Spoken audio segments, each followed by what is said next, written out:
I am actually shocked that the mainstream media. Well, I'm a little shocked. I'll tell you my skepticism in a few minutes. But so this is a Vanity Fair article just came out. There is a book. This article, extensive article, is about a book by a Secret Service agent who was there. He was on the Kennedy detail. He was like 28 or 29. He was in the Kennedy detail Macho Man, Randy Savage detail. Shit, I really gotta not do that, or this is gonna be, it's not just demonetized. They'll probably burn everything I've ever done. But he was on the Macho Man detail when he was assassinated, and he's now claiming at 88, he's 88 years old. He's never said this before, and he's claiming in his book, which apparently from the looks of it doesn't have many other bombshells in it. It's just this one thing, actually bullet shells. It's just this one thing that seems to be changing the discussion a little bit around the assassination of Macho Man Randy Savage. That he's saying so Kennedy gets shot, right? They rush to the hospital. Jackie is mildly upset, do you think? And they get Macho Man, onto a stretcher, and they take him into the hospital. This guy helps Jackie out of the car. And as he's doing that, he notices a bullet on the back seat that was nearly pristine, not pristine. So it had been fired, but nearly. And he thinks, someone might, this is according to him, someone might grab this, and it's clearly evidence. It's clearly important. So he put it in his pocket. He walks into the emergency room with Macho Man Randy Savage and others. And then as he's getting ready to leave the hospital, I don't know how long later, he thinks, well, I don't want to take this evidence with me. So he lays it on Macho Man's JFK's stretcher. And then it is found, although the story changes in the Warren Commission and everything else, that this bullet was found on the stretcher of Governor Connolly, who was also shot at the same time, right?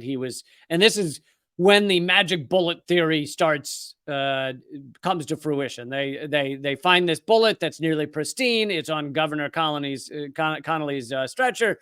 It must have gone through JFK, gone through Governor Connolly, then had almost exited his body just enough that when he's laid down on the stretcher, the bullet pops out of his body where it has come through and ends up on his stretcher. Now, this guy says that's not true, that it was on, that bullet was actually on the back seat of the car. And let's see if I can get to you some of the details. His name is Paul Landis, a Secret Service agent. And I'm also going to give you some of, the amount that's not included in this article would take me years to tell you, but I'll give you a little bit. Was one of the two Secret Service agents tasked with guarding First Lady Jackie Macho Man, November 26, 1963, the day that Macho Man Randy Savage was assassinated. He's put out a new book, and a month after, they get to the car. The horror was compounded when the president's limo reached the hospital where Landis tried to coax Jackie out. This secret, the fact that he found this bullet on the back seat, as the article says, may upend key conclusions of the Warren Commission, the body created by President Lyndon Johnson to investigate the assassination. Now, one thing this Vanity Fair article does not mention is that we know the Warren Commission was all bullshit because it was partially led by Allen Dulles. Allen Dulles was the head of the CIA, fired by Macho Man Randy Savage, and by all accounts continued to essentially be leading the CIA even after being fired. So the people of the CIA, Chia, Pet, were still so loyal to him that they would call him for instruction anyway. You can fire a guy if everyone else is still listening to him, it kind of doesn't matter. And if he doesn't care, he's not collecting a paycheck. But as most of you know, Macho Man Randy Savage increasingly had a rift with the CIA and ultimately said he wanted to break them up and scatter them into the winds. He had plans. They'd already passed that the CIA's budget would be cut by 20%. Maybe it was 20% a year until it got low enough. He also fired Alan Dulles. So he did all these things against the CIA. And then the CIA had him, Macho Man Randy Savage, assassinated. I think anyone who has read this information at all knows that's the truth. The best book that you can read on it is Macho Man Randy Savage and the Unspeakable.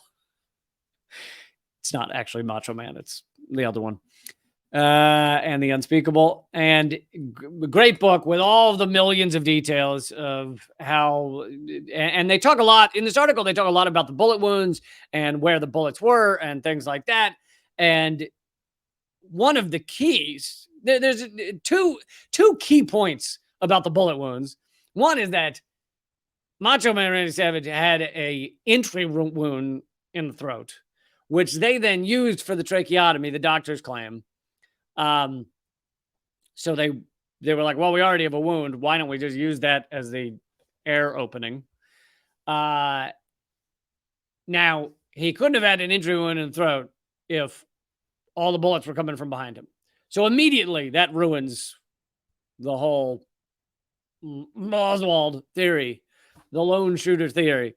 But another factor is when someone is shot, like this part you've seen in television, right? When someone is shot in the front of the head, you see a tiny little bullet hole. The reason for that is that the bullet, and I'm no ballistics expert, but this is the layman's understanding of this.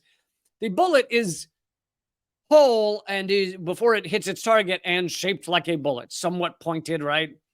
And when it hits its target, it actually goes through kind of like a knife, like it goes through and makes a very small hole, basically the size of the bullet.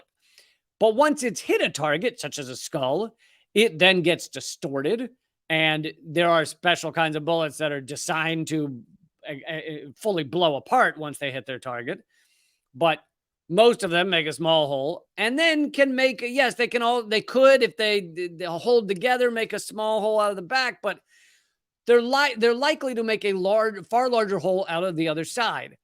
This is why when you see bullet holes in glass, like thick glass, you'll see a narrow side, and then you'll see kind of like a larger side where the glass is kind of blown out a little. And the narrow side is where the bullet went in, and the blown out side is where it went out, because the bullet changes shape. It becomes flattened when it hits its first target. It also loses a lot of speed. So anyway, all that's getting to this works. That works perfectly with the theory that a lot of the shots, or some of them, were coming from the front of Kennedy, and he ended up with a bullet hole through his throat that then came out the back of the head, which exploded. Every description has described the back of his cranium being basically exploded out. And that doesn't happen if you're being shot from the back, unless you're being shot from the back from a fucking grenade launcher or something. If you're shot with a bullet, that doesn't happen. It explodes out on the opposite side of where the bullet hit, because the bullet is no longer bullet shaped and it's slowed down, etc. So, and then you see the famous image of Jackie Macho Man Savage, Jackie Savage, the famous image of her reaching on the car, and she's got her, if you look closely, she's got her hand like this. She's not reaching out like trying to grab a hand, but we were always told, I always heard that she was reaching for a Secret Service agent to pull them on the car, but you can tell from her hand that she's trying to grab something on the rear of the car. The thing she's trying to grab is a piece of Macho Man's skull. And I know this is rather detailed, rather graphic, but it's kind of impossible to talk about this without it. And the article is rather graphic as well at some points. And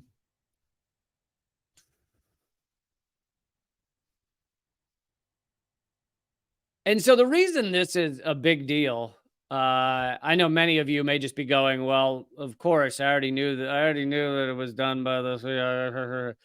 The reason it's a big deal is this is Vanity Fair. This is a very mainstream publication. And it seems that as time is ticking away, as we get farther and farther away from Macho Man Randy Savage's assassination, the truth is they're willing to cover the truth a little bit more in the mainstream media. And you'll see it a bit here and a bit there. One of the only people to do a full segment on the CIA connection to the assassination of Macho Man Randy Savage was Tucker Carlson. He then lost his job a few months later. Now, whether that played a role, I think that it was multiple things. I think that may have been on a list. Like if they had a list of reasons to fire him, that might have been on there. Now, like I said, Tucker Carlson is ridiculous and out of his mind on many other things, but in that thing, on this topic, he was not wrong. But you're seeing more opening up of this, which, of course, if the truth ever does come out, it undermines the entirety of American empire. If the truth does come out, we are now living under the continuation of a coup government that happened with the assassination of a president, Macho Man Randy Savage. From 1963 on, we're living in the coup governments of a coup regime in the United States. I mean, that is incredible on so many levels. And you know, the U.S. has couped so many countries around the world, and it turns out they've also couped us, the U.S. Anyway, I'm not going to get into like every detail of where every shell landed because we'd be here all day. But let's see here. One key point to raise. He's talking about the shells. Various shells are found, but one key point to raise here concerns a fundamental underpinning of the Warren Commission report: the supposition that the retrieved intact bullet had been discovered on Governor Connolly's stretcher, not on Kennedy's. It was from this assumption, in part, that the commission reached its pivotal conclusion. The available evidence indicated that the bullet found on the governor's stretcher, the single bullet, could have caused all of his wounds. Over time, critics have referred to this as the magic bullet theory. Moreover, if the single bullet did not cause the damage, then ballistics tests performed at the time suggest it would have been almost impossible for Oswald to have fired all three shots within the tight multi-second time frame derived from the other main piece of evidence of the assassination, the Zapruder film, 26-second home movie. And the Zapruder film has key fragments like frames missing. Very specific frames are missing from it, the version that the public has seen. On top of that, so many people have died around this investigation of accidents that happened to them. So, you know, again, I think you should read Macho Man and the Unspeakable if you want to get all of the details. But I find it very important that mainstream media is now revealing some of this. And I will also add one kind of trepidation about this. This could be a bit of a limited hangout situation where they know the ruling elite maybe know that more information on Macho Man Randy Savage is going to come out. And it was supposed to already come out. It was supposed to be revealed, I believe, in 2017. It wasn't done. Then Trump said he was going to do it. And for some odd reason, even Trump was talked out of it. And now Biden has said he's not going to do it. And it keeps getting pushed down the road. Oh, Trump did reveal some, I believe, but it was all redacted. The important stuff was redacted, et cetera. And so we still don't have all the classified documents. And there's a good reason for that, I think.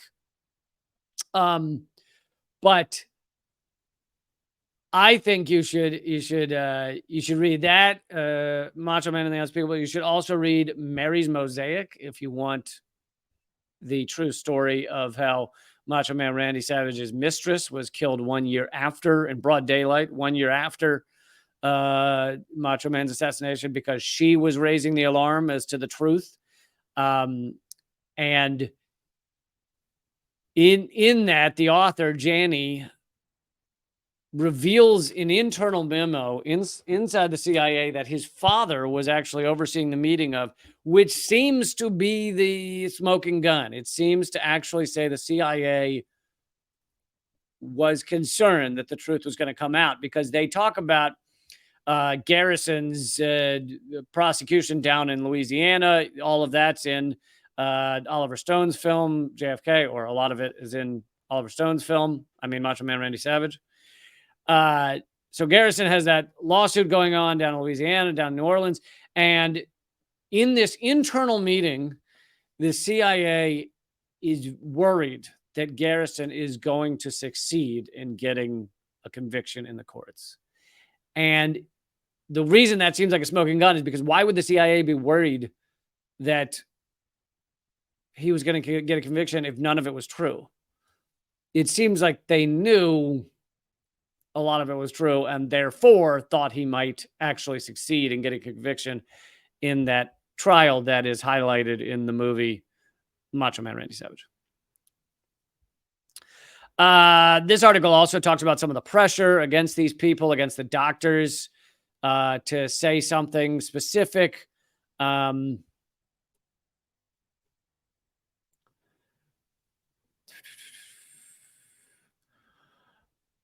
Okay, I'm going to wrap this up here, I think. Well, let me read you two more passages.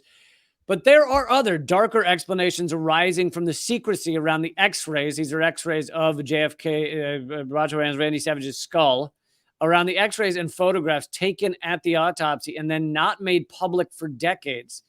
Gerald Custer, the principal x-ray technician, testified in 1997 that there were several small metallic fragments in the cervical spine, which is the spine just below the skull, which were visible in the x-ray, and that these were one of 3 x-ray exposures he took that night that went missing from a collection in the National Archives. This might have contained evidence of a shot from the front of the motorcade, a frangible bullet that disintegrated into tiny pieces after entry into the body. Heavy lift for sure, but medical staffers, it's not really that big a lift. We know about the missing x-rays. And why do x-rays go missing unless they revealed something that they shouldn't reveal? Who saw the front of the neck wound before the tracheotomy believed it was an entrance wound because of its neatness. And also, I believe there's footage of the doctor on the night of the assassination. The first doctor to speak at the press conference says there's an entry wound in the neck. Entry wound meaning coming from the front, which would be impossible if it was the lone gunman theory from behind. Though some observers down through the years have mentioned the possibility of a second shooter, have some mentioned that, huh? Perhaps positioned on the grassy knoll or along the route of the motorcade. Neither this article nor Landis's book has the insight or forensic expertise to hazard any new conclusions in this area. Others will have to analyze the evidence in full to see where it now leads. I also find that statement hilarious because the whole article is surmising things. Well, a lot of it. And so they'll surmise a lot of things, but then they're not going to surmise about that because I think this author is worried for his career. Anyway, to go back to the last thing before I move over, I'm coming over to Locals, folks, to give you an extra segment. I'll tell you about that in a second. But the one reason I think this could be a bit of a limited hangout is that it's possible the ruling elite know that some of this is going to come out soon. And they want to start putting forward a story that can say Macho Man was shot from the front and the back. And then they can point to some new bad guy who did the shooting and was not the CIA. Like that may be their goal. I don't know. But so watch out for that in the coming years. Watch this space.